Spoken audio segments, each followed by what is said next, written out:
Mukhang hindi talaga nagpapahinga ang mga marites sa paghahanap ng mga bagong issue sa mundo ng showbiz, lalo na tungkol sa mga paborito nilang celebrities. Ngayon, mainit na pinag-uusapan ang di umano ay bagong nililigawan ni Kobe Paras, matapos ang balitang hiwalayan nila ni Kylene Alcantara.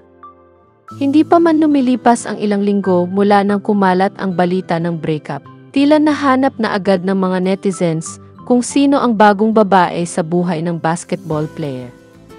Sa mabilis na pag-uusisa at pag-imbestiga ng mga netizens sa social media, nadiskubre nila na ang mystery girl na ka-holding hands ni Kobe habang nagbabakasyon sa Bali, Indonesia ay si Reyla Tumakin. Ayon sa mga naglabasang impormasyon online, si Reyla ay isang singer na kasalukuyang nasa ilalim ng pamamahala ng OC Records, isang music label na pagmamay-ari ni Kin Cipriano at China Hortaleza.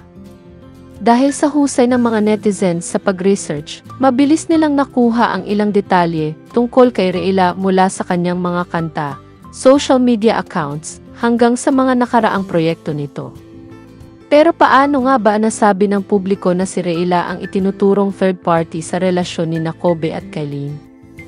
Napansin ng ilang mapanuring netizens na parehong may kuha si Kobe at Reyla sa kanilang Instagram stories na magkatulad ang background.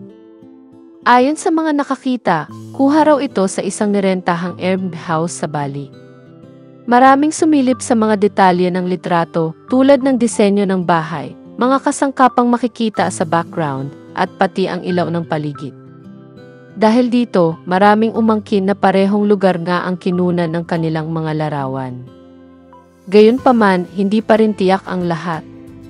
Sa ibang mga post, nakita rin na may mga kaibigan silang kasama sa nasabing bakasyon. Dahil dito, may posibilidad na grupo silang nagpunta roon at hindi naman talaga eksklusibo para sa kanilang dalawa ang lakad. Pero gaya ng inaasahan, hindi na pumalag pa ang mga marits, nagpatuloy pa rin ang mga batikos, lalo na laban kay Reyla. Mabilis kumalat ang mga pambabatikos online. Marami ang nagsasabing hindi tama ang di umano ay pagpasok ni Reyla sa gitna ng relasyon ni Kobe at Kylene. Hindi rin nakaligtas si Kobe sa mga negatibong komento, kung saan marami ang nadismaya sa kanya. Samantalang may ilan ding nanawagan na huwag agad husgahan ang singer dahil wala pa naman umanong malinaw na ebidensya. Hanggang sa ngayon, wala pang opisyal na pahayag sina Kobe, Reyla o Kylene ukol sa isyung ito. Patuloy pa ring naghihintay ang publiko kung magsasalita ba sila para linawin ang tunay na estado ng kanilang mga puso. Sa huli, tila walang kapaguran ang ilang netizens sa pagkuha ng impormasyon, lalo na pagdating sa love life ng mga celebrities. Sa panahon ng social media, isang litrato lang ang kailangan para magliyab ang mga kwento.